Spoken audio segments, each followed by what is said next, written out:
Well, hello New Life Youth. My name is Aaron and I'm from Newlife Brisbane, and I'm so stoked to be with you here today for weekend. I hope you're having an amazing time, and I'm stoked that you decided to come to this worship breakout. I'm super excited. But hey, I have a question for you. Have you ever entered or won a competition? Or maybe you've done something that you've been really, really proud of. Maybe it was at school and you play in school sport, maybe you're playing football and you came home with that trophy. Maybe you're a dancer and you had a dance competition and you did one of those really cool jumpy, spinny, twirly things. Obviously I'm a professional at these, and you got this epic trophy and you were stoked about that. Maybe you play a musical instrument. Maybe you entered the talent quest and you jumped on the drum kit and you did this sick like like Phil Collins drum fill. Hang on, do you know who Phil Collins is? I'm not sure. Anyway, maybe you also are a gamer. Maybe you're not into like the active stuff or the like public stuff, and you just like to hide in your room. I feel ya.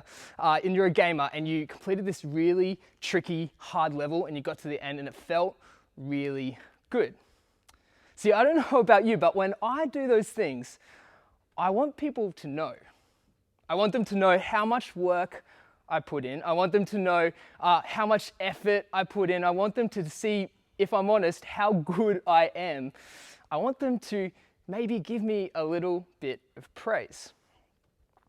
Now, we're obviously talking about worship here today, and if you're, again, anything like me, this is sometimes what we think worship is. We think worship is this thing because God's done something really cool that we just have to give him praise because he's done a cool thing.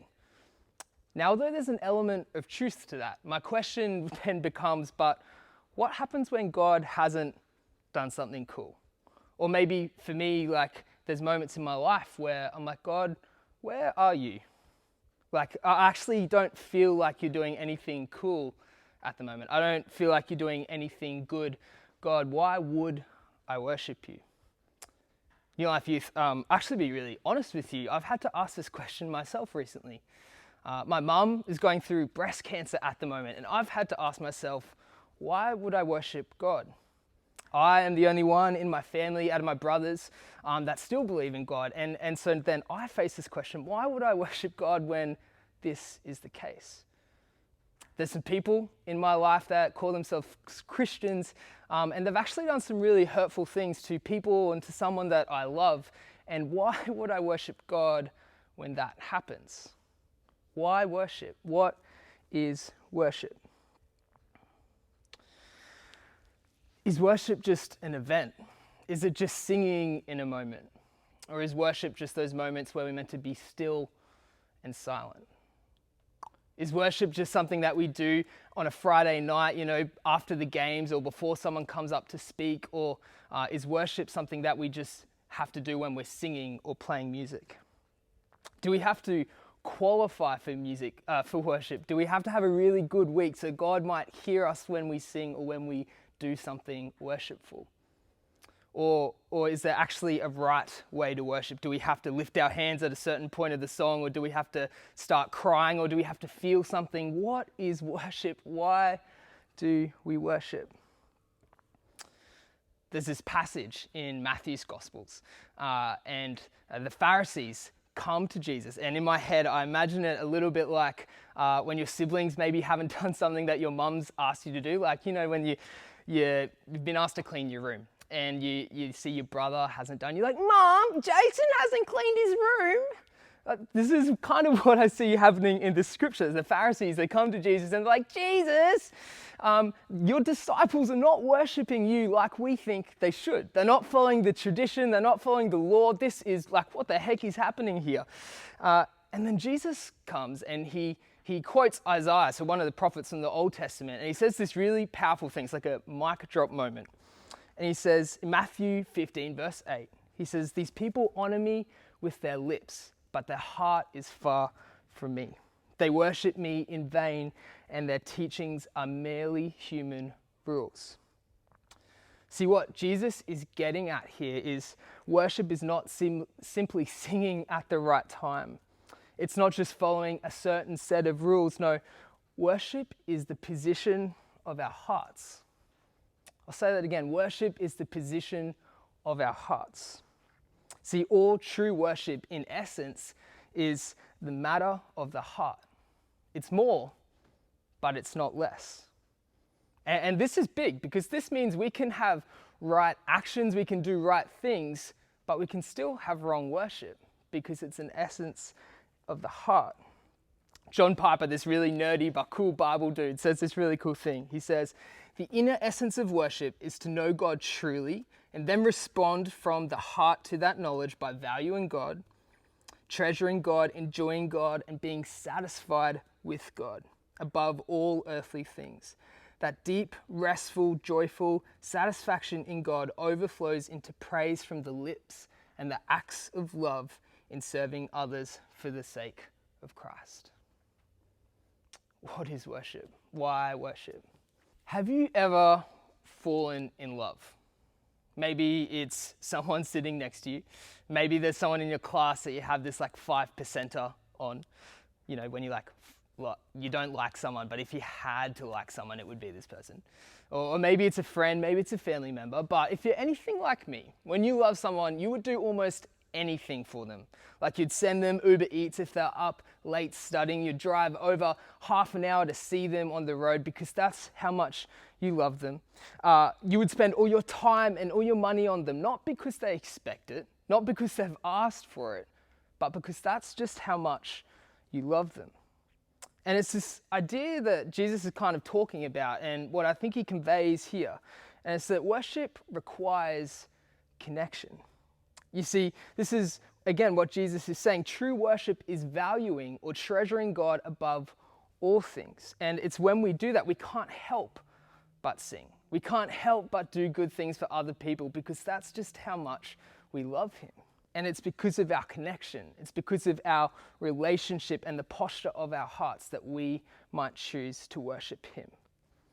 In Romans 12, it says this really beautiful thing. It says, in view of God's mercy, offer your bodies as living sacrifice, holy and pleasing to God. This is your true and proper worship. So this means worship is less about singing a specific song. It's no longer just this rush of feelings we get in a specific moment because of the atmosphere or the vibe. Worship is no longer tied to a specific day of the week or a building because worship is no longer just an event. No, worship is a posture, it's a position of the heart. It's less about being a perfect person, it's less about what you've done and more about what you do and who you're doing it for. Worship is what you give your heart to. Worship is doing whatever you do for the glory of God. And you know, the cool thing about this is when you decide to give your heart to God and when you decide to posture yourself in this way, you actually don't have to think about it as much because you just can't help but do it. Like, I love my mum so much, I can't help but sometimes wash up even if I don't feel like it. I can't help but bring her flowers if she's having a bad day. Why? Because I love her and I just want to do those things. This is the same for worship. This is the same for God. This is how we can live our lives towards God. See, when we decide to live our lives as a sacrifice of worship, honoring and worshiping God looks like singing praise to him. It looks like being generous with our time. It looks like being diligent in our studies. And it looks like being a nice person because why? We can't help it because it's who God is and it's how we worship him. It's no longer, why would I worship? Why would I do that when I could be doing other things? It becomes into, why wouldn't I? Why wouldn't I worship God? And as we close, as I was preparing this message, I just had a sense that there could be some of you, like me, like we discussed at the start, that ask this question, why worship God when? Why worship God when things are not fair? Why worship God when things at home are actually really tough? Why worship God when people at school are being really unkind? Why worship God when there's sickness, when there's disease, when there's craziness all around the world? Why worship God? Well, the thing I love about worship and the thing that I love that I got asked to speak about today is worship is connection. Well, friends, to worship, you need to know who you're worshiping. See, because I want to give my mum gifts or people in my life that I love gifts, it's because I know who they are. It's because I love who they are. And so it's in these moments where I feel pressed and I feel hard and I'm confused and I'm stressed and I'm concerned about things in my life. There's this moment in me that still actually wants to worship God because I know who He is. See, worship is about the connection with who we are worshiping. See, it's in these moments when I am struggling to see His goodness that I can still decide to declare His truth. Why? Because I know who God is. It's in these moments where it looks like sickness is overtaking or just the craziness around the world is overtaking. I can still stand and decide to worship God. Why?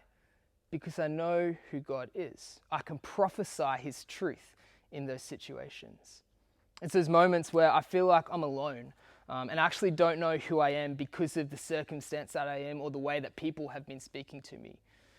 I actually can still stand and sing and worship God or be who I think I'm made to be. Why? Because I know who God is. Because worship is not about what I'm doing, but it's about who I'm doing it for. It's about who God is. And friends, I can assure you that the more you get to know God, the more you'll want to worship Him because He is good and because He loves you. And this is why we worship. It may be hard now, but friends, when we know who God is, it's someone that we want to give our heart to. Because worship is what we give our heart to. Worship is doing whatever we do, but for the glory of God. Let's pray. Father, I thank you that you see us, that you know us, and that you love us. God, worship is not about us performing or being good enough to come before you. Yes, worship is singing. Yes, worship is doing good for others. But God, teach us. Show us what true worship is. Show us how to give our whole lives to you. How to give our hearts to you in a way that we can't help but worship you outwardly through our mouth and through our actions. Father, thank you that we don't have to be perfect today. We don't have to be perfect tomorrow. We don't have to be perfect yesterday. But God, you love our worship just as we are. In all situations, in all circumstances, you just want connection with us. Father, would you teach us how to worship? We love you and we thank you. Amen.